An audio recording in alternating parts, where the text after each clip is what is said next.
Hello mga ka-backyard, dito na naman tayo, may bago na naman tayong topic tungkol sa radio game foul. Kaya samahan nyo ako alamin kung ano-ano ang katangian ng radio game foul at saan ito galing, at huwag kalimutan i-click ang notification bell para sa bagong upload. At bago tayo magsimula, disclaimer muna tayo. Disclaimer: no animal were harmed during making of this video, it's for content only.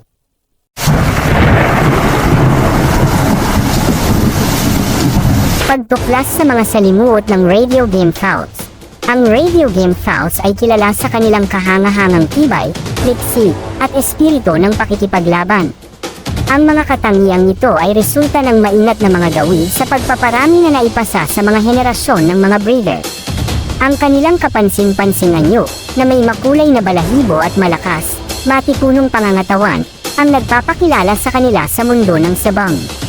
Ang kasaysayan ng radio game fouls ay nagsimula noong unang bahagi ng 1900s nang sila ay unang binuo ng sikat na sabungero, si Johnny Jumper. Ang Jumper ay maingat na pumili at tumawid sa iba't ibang mga lahi upang lumikha ng isang manok na napakahusay sa sabungan. Ang resulta ay isang manok na hindi lamang mahusay na gumanap, ngunit mayroon ding kakaibang estilo at kilos. Defining characteristics of radio game fouls. Pagtukoy sa mga katangian ng Cornish chicken. Ang radio game fouls ay kinikilala para sa kanilang natatanging pisikal na pangangatawan at mga ugali ng pag-uugali na ginagawang kakaiba sa larangan ng game foul. Katalinuhan: napakadiskarte ng mga ibong ito, gamit ang kanilang katalinuhan upang madaig ang mga kalaban sa panahon ng mga laban. Kakayahang umangkop, mahusay sa iba't ibang mga kondisyon sa kapaligiran. Ang radio game fouls ay maraming nalalaman na ginagawa silang mas gustong mga kalaban sa iba't ibang rehiyon. Istrukturang panlipunan: ang isang malinaw na hierarchy ay umiiral sa loob ng kanilang kawan na may mga nangingibabaw na individual na nagsasagawa ng mga tungkulin sa pamumuno upang mapanatili ang kaayusan. The art and science of breeding radio game fouls.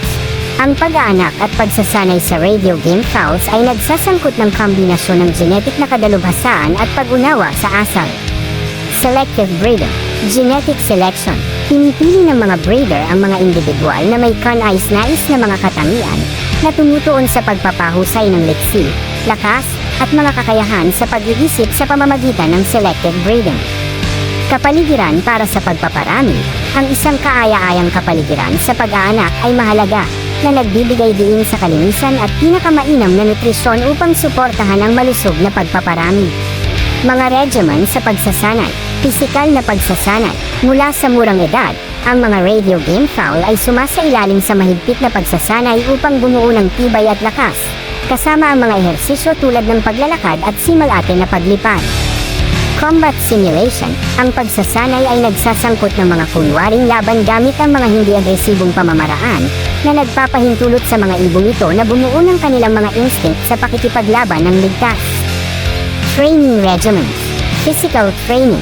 Mula sa murang edad, ang mga radio game foul ay sumasailalim sa mahigpit na pagsasanay upang bumuo ng tibay at lakas, kasama ang mga ehersisyo tulad ng paglalakad at simalate na paglipad.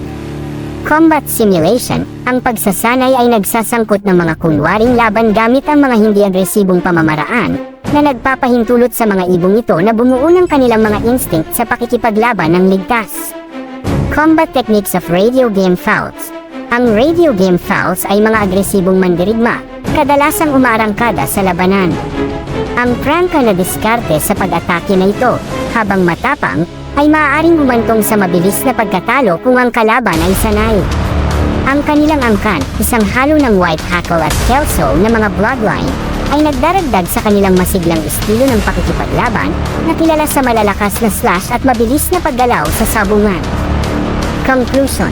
Ang radio game fouls ay nakakaakit sa mga mahilig sa kanilang mga natatanging katangian at makasaysayang pamana. Bagamat nananatiling kontrobersyal ang kanilang tungkulin sa sabang, ang pagtataguyod ng responsable at etikal na pakikipag-ugnayan ay makakatulong na balansihin ang mga tradisyonal na kasanayan sa mga modernong pamantayan sa etika. Kung nagustuhan mo ang kwentong ito, huwag kalimutan mag-like, subscribe and click the notification bell for new videos.